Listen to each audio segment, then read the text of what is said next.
I was a sophomore in college, I had an experience that completely changed me as a person and completely uprooted any Islamophobia that I had internalized in my upbringing. And for some context, I was raised in a very politically conservative home in a red state. My dad was in the military and had done 2 tours in Iraq.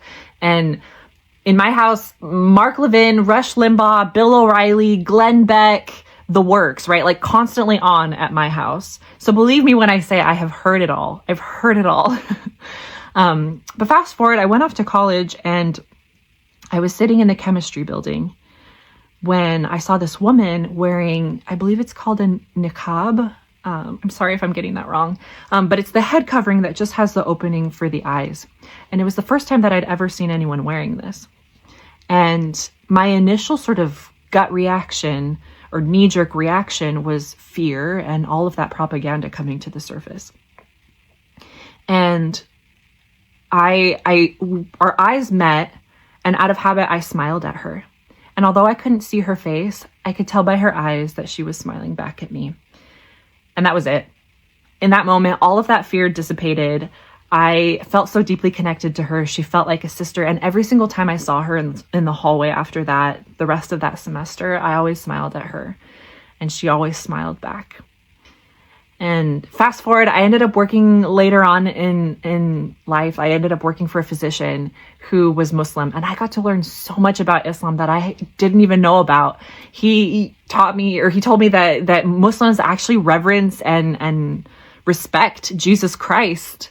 You know, they don't worship him, but they reverence and respect him. I'd never heard that. I learned so much about Eid and Ramadan and I was so invested and so excited to learn about it that like I would look ahead on the calendar and see, okay, like when is Eid supposed to be? I'll make sure the clinic is light those weeks so that he can take time off and go with his family to pray and stuff, or making sure that like there were lunch options that didn't have pork for him. And he, you know, not only taught me so much about his culture, you know, but also mentored me and wrote me a letter of recommendation. And now I'm in medical school on the path to becoming a physician, all due to this Muslim physician that mentored me. And I'm so grateful and indebted to him. And now I'm in my cohort. There are a lot of Muslim students and they have been nothing but kind and courteous and respectful and friendly and warm.